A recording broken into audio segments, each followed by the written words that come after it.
All right, welcome in everybody to a live pre-race sort of show to the Daytona 500.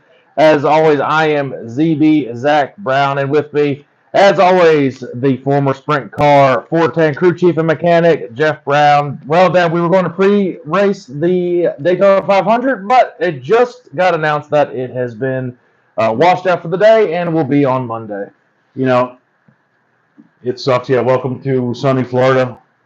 This is what we're looking at. Yeah, it's been beautiful for the last. The weekends were great. The last 2-3 weeks, of course, this weekend. I mean, it's a complete washout. There was 0% chance they were going to race today. So I do applaud NASCAR for canceling early enough. There's no reason to have people come out, and this is just miserable weather. It's 57 degrees, rain. It's going to rain all day till tomorrow morning. So, well, the way this is going, you thought I was going to be the one that was at the race, because that just seems how it goes if I go to the races. But let's recap Daytona 500 qualifying. So the front row is set for the Daytona 500. Well, NASCAR did move the Daytona 500 time for tomorrow at 4 o'clock, so everybody still gets to get off of work. If you're not working, you still get to see it. It's almost kind of like a Sunday as it is. On the pole is Joey Logano, and Michael McDowell is on the outside of the front row. So the Fords clearly were very fast. And Alex Bowman, his streak for the front row starting position in Daytona 500 has ended. So the Fords look really strong in qualifying. Yeah, the Fords, they got it's the new Dark Horse Mustang. They got a new nose, and just it's very noticeable on the track. The thing definitely looks like a more sleek race car. I think it's going to be a very good racing super speedway car. We'll see how that transitions when we get to some smaller tracks. But hey, shout out to Michael McDowell, small team. You know, first ever front row start at Daytona 500. You know, hats off to them. I mean, they definitely brought their A game for sure. I mean, he beat. Or the one that beat him was one car from Team Penske. He beat all the Hendrick cars. He beat all the Gibbs cars. He beat all the Stewart Haas cars. You know, that's awesome for them. And this is a confidence builder for him. I mean, it's a big thing that he's already won the Daytona 500. That team's won the Daytona 500, so they know what they've got. They've got confidence going into this race. They're like, we can lay down laps with anybody, and we can race with anybody in this race. Yeah, We've done it. Yeah, and he's a very good super speedway racer. You know, actually, he's a good racer all around for the most part. Yeah, I mean, he's had a slow start to his career, and it's just progressively gotten better. And I mean, he made the playoffs last year. Yeah, and it's does he have a shot to win the race? Absolutely today. I think tomorrow. Oh yeah, tomorrow. My bad. No one has a shot today. Mother Nature's got this one. And so going into the Thursday duels, what we saw is that Toyotas are great racing cars. They weren't great in qualifying, but they showed out for the duels, with Tyler Reddick winning the first one. The second one was won by Christopher Bell. So Toyota swept the duels. Denny Hamlin was strong in the duel with Christopher Bell. Christopher Bell had a hell of a move against Denny Hamlin to take the win in that. And the duels, they actually had points in this, so that was a big deal. Yeah, that makes the guys actually have to race the duels a little bit, try to get, we've seen it come down to missing the playoffs by 1 point. All you need is that 1 point in a duel. There you go. It could be that close. But yeah, like you said, the Toyotas, apparently single car, have a lot of drag, a lot of downforce, but they are going to race well. So you get them in the pack where, you got the whole draft going, look for them to be able to make moves maybe where the other manufacturers cannot. I don't know what the temperature is going to be like tomorrow, but if it warms up, the track could get a little bit slick. It's also going to be a very, very green racetrack. It'll be a transition race, too. You're going to the evening, going into nighttime, so it's going to cool off from the hottest part of the day, and I think it's going to be mid-60s tomorrow. But it's going to be sunny, so the sun beating down on the track all day. They'll have some rubber laid down, though, with their Xfinity race at 11 o'clock, so we'll see how that goes and how the Xfinity race is going to shake up. So our picks have not gotten in yet. But talking about picks, there was racing Friday night. The Truck Series did race, and if you call that racing, because it was basically survival of the fittest. If you could avoid getting in a wreck, you were one of the few, because everybody was crashing. They had more caution laps than green flag laps. It was just a crash fest. It lasted 4 hours, I think. Yeah, it's almost embarrassing, and I don't know what NASCAR could do. It's just the those guys are just way too aggressive right off the start. It's insane. I mean, if you're getting the last 10, 20 laps, all right, that's when you start making your moves and trying to block. Not on lap 3. I mean, come on. It's like you get pushed in the middle. All right, just kind of ride there, hold your line, get to the back, work your way back up. They're like, nope, they get to the middle. I'm playing NASCAR heat. I'm going to spin these guys out, and it's almost like watching a video game. It's really bad how bad the racing is. And I don't know what can be done to fix it. I get it. Towards the end of the race, you're pushing as hard as you can to get into the front and make moves to possibly get top 5 or even win Daytona. But when you're on lap 5, 6, 7, I mean, you don't need to be pushing that hard. They already said that you can't lock bumpers in the Truck Series and the Xfinity Series. They do it anyways, and clearly they don't penalize them for anything. Yeah. Their penalty, I guess, is just a crashed truck. So, yeah, there's nothing really NASCAR more can do. I don't. The quality of drivers obviously is subpar, and the ones that are good and trying to make a name, they get caught up from the squirrels that are racing. Yeah, and that's a part of just, somebody can bring a bunch of money and they can buy a ride whether they deserve to be in that truck or not. And there's how many drivers throughout all the United States that are probably really great race car drivers, just for whatever reason can't bring millions of dollars. Yep. Even I guess it was the Bristol Dirt Race. Joey Logano was running. He had to bring $1 million to run that truck. He's a 2-time Cup champion. And nobody was going to. And had to bring him $1 million. Yep. Nobody would give him a truck to run without paying for it. So that's what's they let every lap. Yeah, I mean, it's just that's just insane, and that's what the sport has come to. Well, there finally was a winner, and it was Nick Sanchez. And that's first time ever winning in the Truck Series. He's had success in Daytona and the ARCA Series. He had success in the ARCA Series, I believe. He's an ARCA champion. So they're expecting a big year from him. He's a really good racer. He had chances last year. He made a lot of moves towards the end of the year and had shots to win races. So I think he'll have a big year. My pick was out at like lap 2, so that was cool. Ty Dillon finished second to last.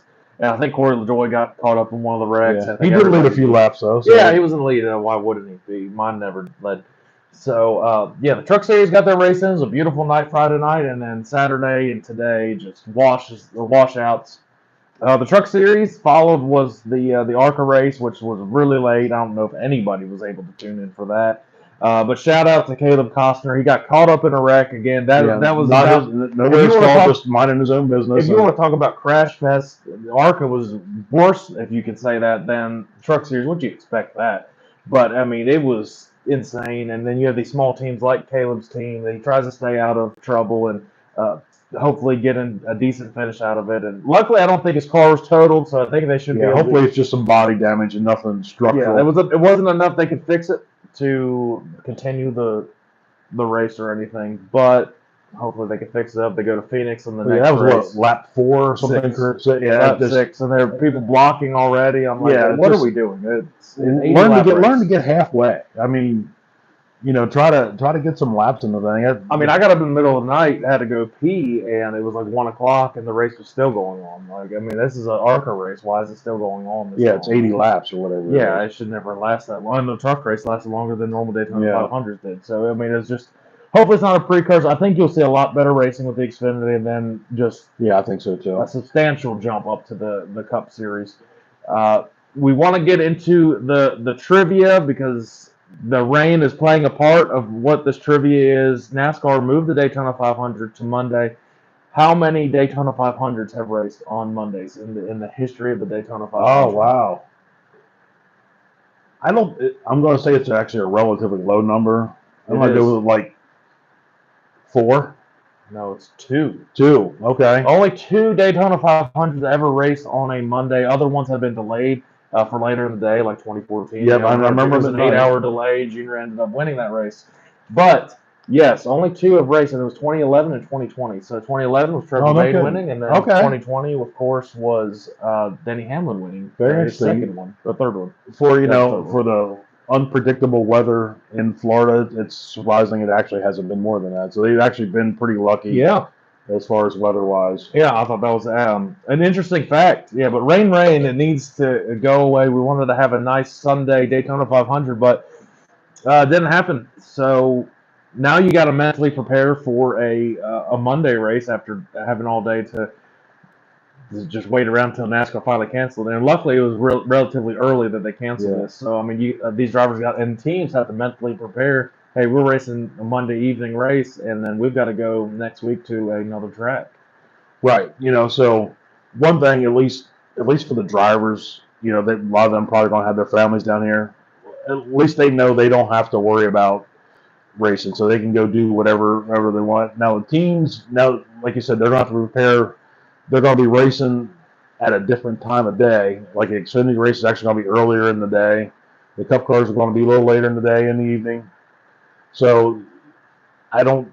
I'm going to assume they're not allowed to make any real major changes No, I'm sure to the car, so they're going to have to at least get a mental game plan going of what adjustments are going to have to be made through the night, and have an idea how the strategy wise what they're going to have to do. Well, one thing, they didn't have any practices before the duels, and they were able to manage and get through Yeah, that race and have. they're the best of the best for a reason. I mean, Yeah, it's and there's gonna be competition caution probably about 20 I for would think both so. the Yeah, I both the think they're race going of to the have to. Xfinity and the Cup Series too. So it'll be interesting for sure, but I think it'll make the week feel weird because it'll feel like a Sunday tomorrow when it's going on, and Yeah. luckily a lot of people still should be able to tune in. I think it was great. Nobody's really going to be able to see Xfinity for the most part. Not a Well, whole I lot mean, of tomorrow is a holiday, so there are a lot of people that are off. Hopefully, the fans that came down have planned on having the weather and can stay for the extra couple days. I mean, it's tough. People do have to work and this and that. So hopefully, and I'm going to be curious, how does NASCAR get the Xfinity fans out and only have the Cup fans back in? It'd be nice if they could move them, let them stay for both races. I don't know how they could possibly do that because seats are probably going to be the same. yeah. It'll be But how many people are going to have Xfinity tickets and not have the Cup ticket? I mean, that's. I mean, I wouldn't think a lot, but if it's anything like what we've done at Talladega, and you could get You both just buy the days, whole and weekend. you buy the same seats the whole weekend, I would assume it's the same thing. I mean, it could It be could very different. well It could be. be slightly different. There's different ownership at Daytona than Talladega, so I don't know. It could be a little bit strange there, but we always talk about top fives and historical top fives and everything. Well, we want to start a new thing where it's power rankings for the year. So we'll do top five power rankings for active drivers throughout the year. I gotta get my list. And it'll change. Mine's gonna be top of my head. I have it in my brain. I got I you. didn't write it down. And this is going to be a fluctuating list. That basically it's how drivers finished last year's how we started this year and kind of momentum building for this year, and it's going to change week in week out. You get caught up in wrecks, you get this and that, just like any other power ranking is. So nothing's ever set in stone. Yeah. I bet the last power ranking is going to be the best four that are in the championship four. So that's just going to be how it works. So basically, this is our preseason looking at everything. I Dad, based why don't you mine. do the honors of going first? I based mine for. We're going into Daytona, so these guys are probably some of the best restrictor plate guys. So this isn't necessarily the top four how they finished last year or anything. And so right now I got at number 5, got the reigning Cup champion Ryan Blaney. He is a good restrictor plate racer. He does seem to have a lot of bad luck at Daytona, but at no top 5 list can you leave the last year's Cup champion off. So, I mean, he has had luck at Talladega, so he is a good racer.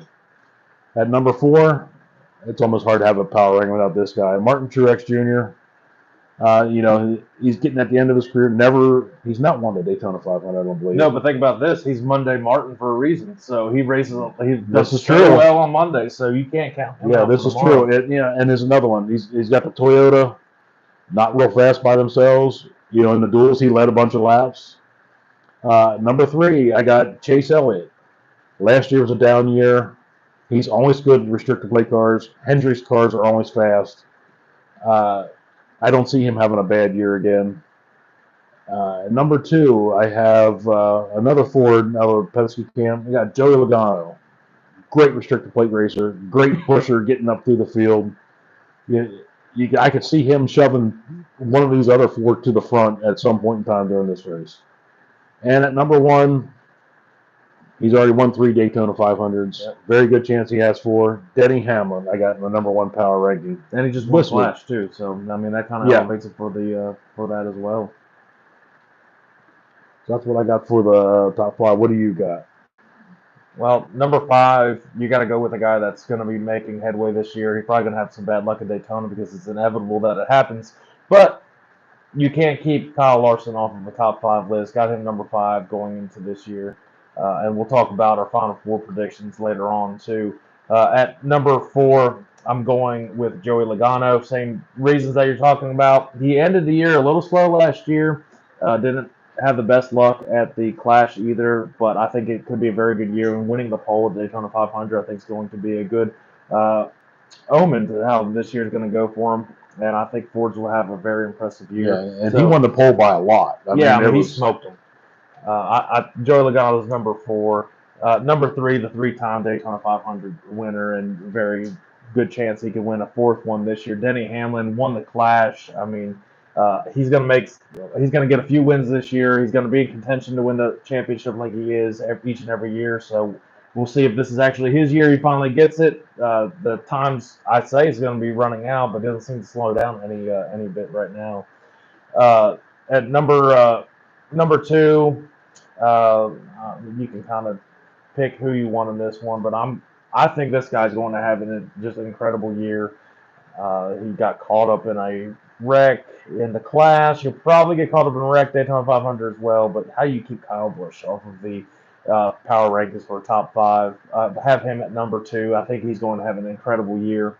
And again, this is just for the preseason rankings, so I mean, it'll change. Yeah, it's going to change next week for sure. And I'm having the defending champion as number 1. You got to start the defending champion at number 1. He's got the exact same crew as this year. They're going to come back, and doesn't happen a lot where you get back-to-back champions. And he's already said that's the next goal is to have the 2X in front of the champion thing on his driver's suit. So yeah, there's my top 5 as well.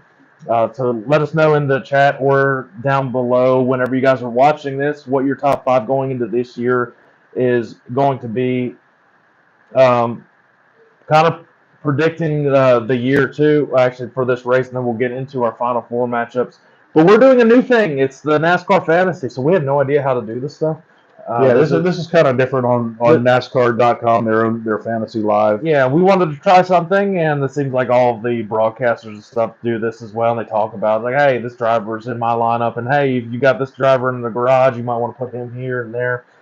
So from what I understand, you have the 5 that are, and you can only choose the same ones throughout the year a number of times. Yeah. So you can't just keep picking Larson, Hamlin, Logano, and then those guys every week. And someone in the first part of your lineup crashes, you can pick your garage lineup, from what I understand, and put him into your main lineup. As long as it's before, I believe, the start of the third stage. Yeah, so the first 2 stages. So I'm going to give you my fantasy lineup for Daytona, and you guys can listen along too. It's going to be kind of obvious who I picked, and I think we have similar lists. Yeah, it's very similar. But one of them I got on there, Denny Hamlin. How do you go wrong with that? You got a guy and the Toyotas are going to be phenomenal in this race. I think they're going to be up front. I think they're going to race very well. Denny knows where to be. He knows how to get it done, obviously. One of the best super speedway and specifically Daytona races there is. Brad Keselowski is my next one. Brad's always a great super speedway racer. He's up there every single race except Daytona 500. Hasn't got that done yet, but that's next on his bucket list. Next one, I've got Joey Logano. I think he's going to be pushing very aggressively in this race. He is one of the best pushers you can get. So if you're getting pushed by him, you better hang on, because he's going to push you right into the start of the turn, and people get pissed off by it, but they now understand that's how Joey goes, so they're expecting it now. I think those Fords are going to be great pushing cars, and I think Toyotas are going to actually kind of use them to their advantage too. Corey LaJoie is kind of a dark horse I have in this. He always races very well at Daytona. He was up there contending for the Daytona 500 last year. I don't think anything different. He was racing great in the truck race, so I think that was a good little practice run he was able to have, and kind of preview how he can do in the Daytona 500. And the last one, my starting lineup is Bubba Wallace. He's finished second Daytona 500, I think, twice now. So Yeah. I mean, he's due to win a Daytona 500. He's almost there at the end. He races well at all these super speedways, and I think he's got a good shot to do pretty well at it. And my garage is Michael McDowell, starting second. And if one of them ends up crashing, hopefully it happens before the cutoff board, and you can just plug and play with him. My luck, they'll all crash in the same crash, and then I won't be able to plug anybody. But they also have featured lineups, and this is kind of like a versus type thing with drivers, like this guy versus this guy, who's going to finish better. Yeah, that's going to be more fun, I think, than the fantasy part, just doing the verses. And there's also stuff on Prize Picks too. So we have that sponsor BetStamp, and you go to signupexpert.com/ZB, go look up Prize Picks, and go click on that link. And I actually have some of the stuff in that NASCAR lineup too. And it's like, hey, how many people were gonna pass? Is this guy gonna pass more or less than 7 cars or something? And I have Bubba on there to pass a bunch of cars. He starts kind of mid-pack. I expect him to pass a bunch of cars. And that's total net. So if he ends up crashing, they take that all away. That'd be my luck. Fall along, have all your hopes up, and we'll crash. But the featured lineups this year in NASCAR Fantasy is first one is Joey Logano versus Ty Gibbs. Who finishes better? And I've already kind of told you. I got him in my lineup for a reason. I've got Joey Logano as my featured lineup over Ty Gibbs. Ricky Stenhouse versus Michael McDowell. Stenhouse had a great year last year in the Daytona 500. I don't think it's going to be the case this year. I got a weird feeling he's going to end up in some sort of wreck this year, unfortunately. I'm picking McDowell. I think McDowell's going to have a great race. Ross Chastain versus Tyler Reddick. Tyler Reddick already won the duel. Fast car. Toyotas are so fast. It's hard for me to go against any Toyotas right now besides Ty Gibbs, what I just did. And but I got Tyler Reddick over Ross Chastain in that one. And then you got Josh Berry and Zane Smith. That's the one that's probably the most interesting because Zane's is a pretty talented speedway racer, but those Fords look good, and it's anybody's race really. And Josh Berry has shown that he's improved his speedway racing when he was racing in junior motorsports. So I'm sure he's picked up some tips from Dale Jr. himself and try to get through traffic. I've got Josh Berry in that one over Zane Smith. So passing it on to you, what's your fantasy lineup looking like, and what are your matchups looking like? Yeah, like I said, it's going to be very similar. So I have my top 5. I have Denny Hamlin, Brad Keselowski, Joey Logano, Bubba Wallace, and here's where we're a little different. I have Ricky Stenhouse in my 5th spot. Previous Daytona 500 winner. Yep, that's you got to give him props. He's always fast. Sometimes he's a little too aggressive. So we'll see how that comes out. So, but in my garage, I have Corey LaJoie. I figure he could be one that kind of hangs out, and all of a sudden he pops in there. Unexpectedly. See, great minds think alike, everybody. I mean, it's very similar. The only difference is LaJoie's on your bench. Yeah, and then you. There's a pretty good chance he's on our bench is going to end up being our garage, I guess. Could be. Yeah. So in the featured matchups, like I said, I think this is going to be a fun part of the fantasy. Yeah. So we got Ty Gibbs, Joey Logano. That's a rivalry right now. Joey Logano's calling him Joffrey from the Game of Thrones fans. So they already don't like each other. But it's hard. It's going to be hard to beat Joey Logano in that one. I got Joey Logano, Ricky Stenhouse, and Michael McDowell. Now this varies from my 5. I have Stenhouse in there, but in this one I did kind of go against it and put Michael McDowell to finish ahead of Ricky Stenhouse. And Chastain and Tyler Reddick. When I picked this, I didn't figure Tyler Reddick was going to be that good restricted plate racer, but that car was very fast in the duel. Chastain actually didn't look that good, but I already have him picked, so I got Chastain over Tyler Reddick. And I mean, it could be that Tyler Reddick gets caught up in a wreck, and you just never know. I mean, yeah. You just never know. It's a crap. We have all the inside information because we know it's going to happen. Yeah. And the last one, Josh Berry, Zane Smith. Josh Berry just has so much more Cup experience. It's going to be hard to go against Josh Berry on that one. Zane Smith's a great racer, and I think he's going to have a great career. But right now, I think you got to give the edge to Josh Berry. And I think Zane Smith's going to be in contention for the Rookie of the Year too. I really do. There's not that many rookies, but I mean, I think he's definitely in contention to. I mean, that right there. That's a battle for Rookie of the Year right there. That's one of them. And I wouldn't be surprised if Zane Smith not only wins this matchup but wins Rookie of the Year this year. The car's not half bad. Spire Motorsports is not bad. No. They got good equipment. I think they're aligned with either Childress or Hendrick, so if I'm not mistaken. Yeah. And so they got good equipment. Zane Smith's a very talented racer. I think he's going to have a pretty good year. And like I said, I wouldn't be surprised if he gets Rookie of the Year. I don't think he will. I think Rookie of the Year will be Josh Berry. Now, is Josh Berry still eligible for Rookie of the Year? I think Being the amount of races that he did fill in for Chase Elliott? I don't think it makes a difference. I've seen that you're Used eligible. to be you were only allowed to run like 5 races. So. Yeah, I think he's still eligible to win it. Because he wasn't declared a full-time Cup regular. Exactly. So and that's my prediction. And if it's official, I'm pretty sure, but I have him as my pick as the Rookie of the Year. I mean, you got probably the best equipment out of all the rookies that are going to be I would think so. Racing and everything. Now let's go into our Final Four prediction. This is obviously this kicks off the year tomorrow. Would have been today, here in a couple hours. But our Final Four prediction, I don't like to give I didn't give it out last year, the championship prediction, but I was fairly close on the Final Four prediction. I might have a similar Final Four prediction for this year. But for our championship 4 going into Phoenix, this is the early preseason picks, and it's you don't know who's going to be good, who's going to not be good. So it's always fun to look back on who you had and stuff. But who you got for your Final Four? I mean, I think some of these are probably no big surprise. Might be a few surprises who are not on my list, but in the Final Four, I got Denny Hamlin, Kyle Larson, William Byron, and Joey Logano in my Final Four. That's a very conservative. No Chase Elliott, no William Byron, no Ryan Blaney, defending champion. You picked William Byron there.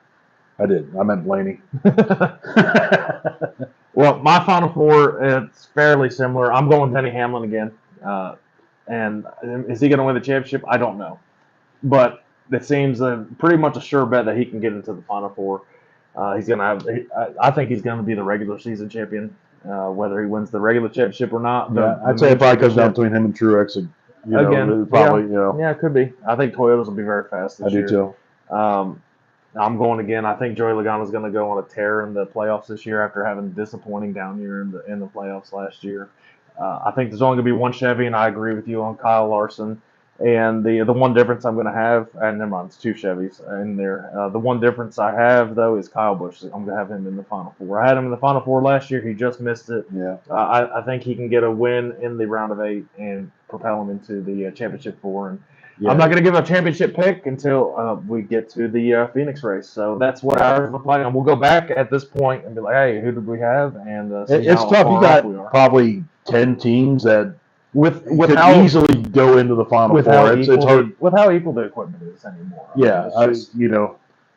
Pretty much, I'm going to say 3 of the 400 cars got a shot. All the Penske cars. Well, 2 of the 3 Penske cars got a shot. Yeah, I don't think Cedric will. Probably got 3 Joe Gibb cars got a shot. I don't really see Stewart Haas having fast enough cars. I don't. To be in the top. I don't even know if any of them's going to make the playoffs. Honestly, yeah. I don't know if they will make the playoffs. I really don't. Yeah, they may luck in a win somewhere, but right now they just and Tony's drag racing. I don't see anything real good coming out of Stewart Haas right at this time. Yeah, I mean, they could shock us too. I mean, that's just, good. Eat our words here. Good.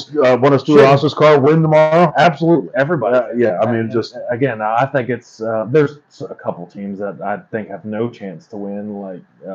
But I don't think there's really a chance Jimmy Johnson wins tomorrow and stuff like that. I don't even think anybody on that camp will win. But you don't know. You don't know. Yeah. That's what makes the Daytona. You got to survive you got to survive the wrecks. Yeah, and I bet you I know who the most popular driver is going to be. I know that award's going to be Chase Elliott. Yeah. And I don't know. You go to the race and look at the amount of T-shirts. It's not Chase Elliott. I can tell you that right now. It's actually a pretty good mixture of everything. There's a lot of Larson shirts, I will say. And there's a lot more Kyle Busch shirts than there used to be. All the booze went over to Denny Hamlin. Yeah, for sure. I guess maybe just people don't like. And I'm going to assume it's Joe Gibbs Racing. People just don't really like. I mean, maybe there are a lot of just anti-Redskin fans that were out there. Yeah, that could be, And I guess, if you're going to spin it to where you have the good guys versus the bad guys. Somebody's going to be the bad guy. So, Joe Gibbs drivers seem to embrace that mentality. Like, hey, we're the Cowboys wearing the black hats. So it's, Well, nobody really boos Truex though. Everybody likes Truex. Yeah. I mean, hey, he's an Eagles fan. What are you going to do? Yeah, and I mean, yeah, Truex isn't the one that's hated over there. Now everything shifted over to Denny Hamlin. Um, I mean, you could hate him all you want. I've been saying he's one of the best racers there is. I mean, he just has that championship that's eluding him, and that's been talked about everywhere. The NASCAR documentary that's on Netflix, that's what they open up with. Like, can he get it done? Which that's actually a really good show if you guys want to check it out. If you're not really a huge NASCAR fan, that's still something that can actually get you kind of excited. But even if you're not a fan of racing, you're going to end up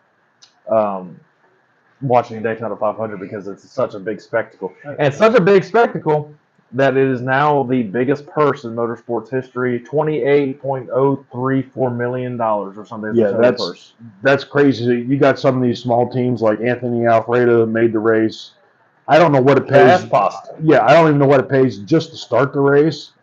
But he pretty much made, the whole season just by the purse if he finishes barring any crashes. Because I mean that's $250,000 to he could start in park and they'd be probably financed for almost the rest of the year. I'd be okay with that. I'd do that. I'll bring it on in. Then you got drivers like BJ McLeod who missed out on it, but he doesn't even have a sponsor. He could have had a shot to get in there. I like the rules of the duel though that you're racing for points. I think that's cool. Smart because you see the other guys just be now you keep the pole sitters, the front row guys in for the race, which I mean they still can pull over. Like I'll just get my points in the regular race, but it gives them an incentive to do that. I think money would do it too. Especially for somebody like Michael McDowell. Yeah, he's on the front row, but he's not going to be guaranteed to win a race. Those few points could be very huge throughout the season. So that's good. Yeah, Joey Logano probably going to win a race. Yeah, or at least one. Michael McDowell, yeah, he could. He could win a road course. He could win a road course. He could win a super speedway, but not as many opportunities for him to win as there would be for all these bigger teams. Yeah, absolutely. I think the time has come. We're going to cut this a little short. It's cold as shit out here in Florida. We didn't expect this, and it's not sunny at all. It's dreary and everything. No, we were already set up to be cooking and grilling and drinking, and it's just too cold. No. So we're going to get into our race picks. It's hard to pick a Daytona 500 winner. I don't think I've ever been right. Yeah. I really don't think. I can tell you who we're not picking in this one. Yeah. I'll go ahead and pick mine first. I didn't even pick mine until I saw the duels and how these cars are racing in the duels. I think you're going to see for the third time in the history of NASCAR, there will be a driver that has won at least 4 Daytona 500s. I'm going with Denny Hamlin to win the Denny 500. To win the Daytona 500 tomorrow. You can call it Denny 500. It could be. That. Well, you know what? That's a pretty good pick. I'm going to stay with the Toyotas in the Toyota Cam. I got his teammate, finished second, has not won it before. I think he would be a very, very popular Daytona 500 winner. I got Martin Truex Jr. It'd be the one Toyota driver I have no problem cheering for it and be happy for him to win. And Mom had a pick for the Daytona 500. She picked 20th try, just like Dale Earnhardt. She picked Kyle Busch going for it. And Zach's getting ready for celebratory. As we always do for all these big races, beer chug time, guys. Cheers and enjoy the Daytona 500 tomorrow. And I'm wet. It was foamier than I thought it was going to be. Cheers, guys. Enjoy the 500.